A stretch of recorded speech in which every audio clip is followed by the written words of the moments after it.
I don't know about you, but I'm honestly sick of how the wellness industry makes feeling good seem so complicated. Every week there's a new supplement you apparently need, a new morning routine you should be following, an expensive gadget that's going to optimize your health, or a new wellness hack that's going to completely transform your life. But if we're being honest, a lot of the wellness industry isn't designed to make you well.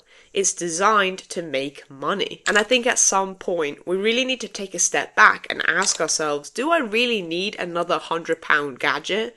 Or do I just need to get back to the basics? And so in this video, I want to cut through all the noise and get into 3 simple habits backed by neuroscience that will help you to think better, feel better, and ultimately get more out of life. But first, if you want to detox your brain and finally fix all of your problems, then buy my $90 green juice in the description by using code Heather at the checkout for 20% discount.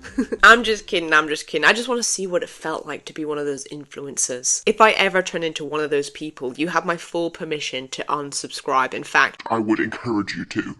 But let's get into the video. So the first habit is movement. And there's this quote I like that says, if you don't use your energy, it will use you. Because just think about it. If you get up every day and you sit on the sofa, or you sit at your desk, or you sit in the car, or you barely move your body all day, well, you're not really giving yourself many opportunities to actually expend your energy. And so if you're not expending that energy outwards, through movement, exercise, walking, playing, whatever it may be, then where does that energy go? Well, it has nowhere to go, and so it starts to build up. And instead of being expressed physically, it can start to show up internally. And for a lot of people, that excess energy starts showing up in their mind. It becomes overthinking, rumination, restlessness, irritability, right? Maybe you start worrying about things that haven't happened yet, or you're just constantly stressed or feeling anxious. And this is because your physical state has a much bigger impact on your mental state than you might realize. Because your brain and body aren't separate systems, but they're constantly communicating with each other. And so when you move, you're literally changing your brain chemistry, because now you release and regulate chemicals like dopamine, serotonin, and endorphins. And these are all involved in how we experience things like motivation, mood, and pleasure. Not only that, but movement helps you to regulate cortisol, which is the hormone involved in your body's stress response. And so in other words, if you want to become someone who's happier, more motivated, more focused, more patient, less stressed, well then you better get off your backside.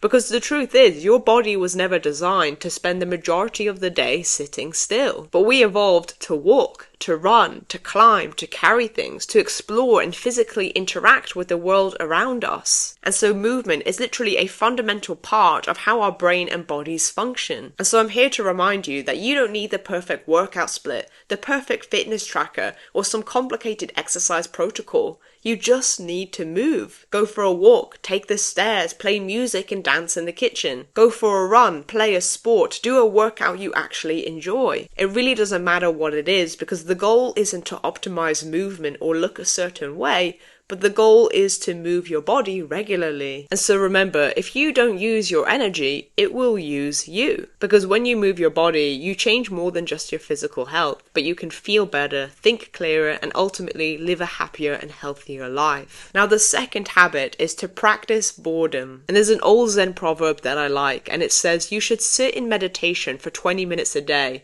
unless you're too busy.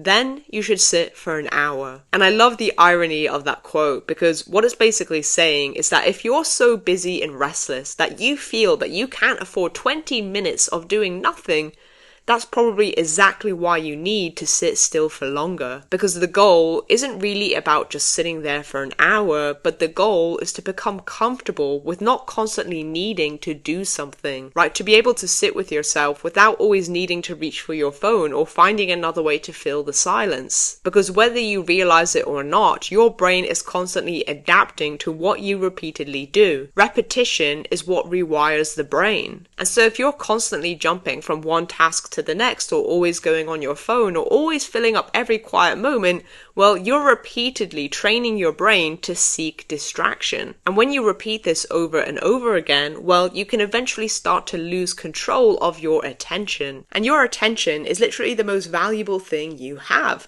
because wherever your attention goes, your time goes. And wherever your time goes, your life goes. Just think about it. You can have all the goals, ambitions, and plans in the world, but if you don't have the ability to direct your attention, well then those things are never going to become a reality. Because if you can't focus on your work, well then you can't do your best work. Or if you can't be present with someone, well then you miss the experience of connecting. Or if you can't concentrate enough to learn something, well then you won't develop the skill. And so your attention is essentially what you use to experience, learn, and create your life. It is literally the most valuable thing you have, and that's why being able to direct it, rather than being pulled away by distractions, is such an important skill. And so practicing boredom is learning how to sit with yourself without constantly needing to distract yourself. And the more you practice it, the better you get at resisting those urges, and the more comfortable you become with stillness. And I see this a lot with the clients who come to me who are struggling with procrastination or productivity. It's funny because I think they expect me to give them like this big schedule or this big productivity system or a list of things to do. But a lot of the time, the answer isn't to do more. It's to learn how to do less. And so if you want to be more productive, improve your focus, improve your attention span, and just get better at everything that you care about, whether that's your work or your studying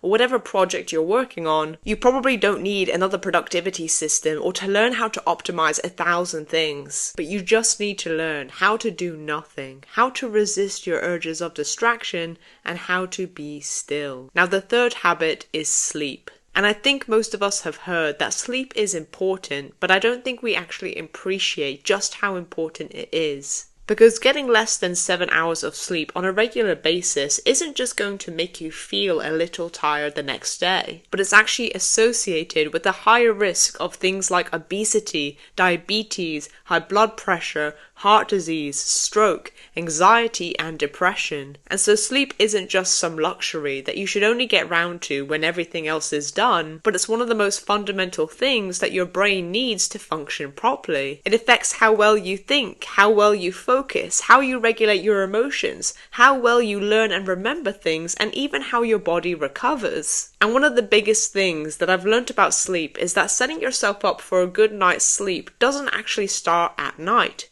It starts from the moment you wake up in the morning. Because depending on what you do throughout the day, well, that's going to influence how ready your brain and body are for sleep that night. So for example, one of the first things you can do is to get outside and get some natural light in the morning. Because this will help your body clock and give your brain a clear signal that it's daytime. Then the next thing is you want to start moving your body. Because if you remember what I said earlier about movement, if we're not expending our energy throughout the day, then it can start to feel like that energy is just sitting there. And so is it any wonder that you will struggle to sleep when you haven't moved your body all day?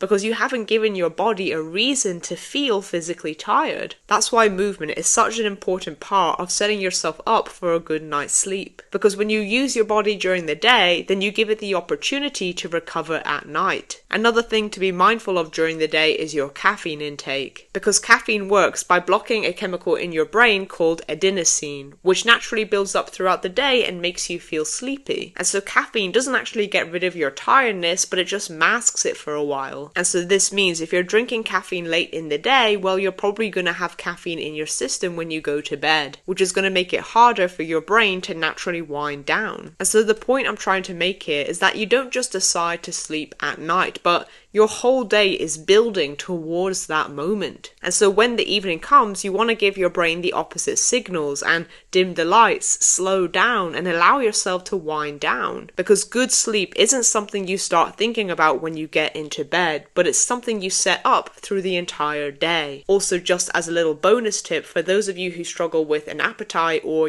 regulating your weight, well, do not underestimate sleep. Because when you're sleep deprived, it can disrupt the hormones involved in hunger and appetite, which are called ghrelin and leptin. Basically, ghrelin helps signal hunger, whilst leptin is involved in signaling that you've had enough. And so when you don't get enough sleep, well, your balance can be disrupted, and so now you're more likely to feel hungrier, or it's harder to regulate your appetite. Right, I'm sure we've all experienced it the next day after a bad night's sleep when you just fancy carbs or sugar, or you're just looking for a quick fix. And so if you're constantly fighting cravings or feeling like you're hungry all the time, well, before you blame your willpower, Take a look at your sleep, because sleep has a massive effect on the decisions you make the next day. And so sometimes you don't need to buy more things, drink more green juices, or find the next health hack. But real health comes from mastering the foundations, the simple things that your brain and body have always needed. And so I hope this video helped you. Click here to learn more from another video, and I will see you in the next one. Thank you for watching.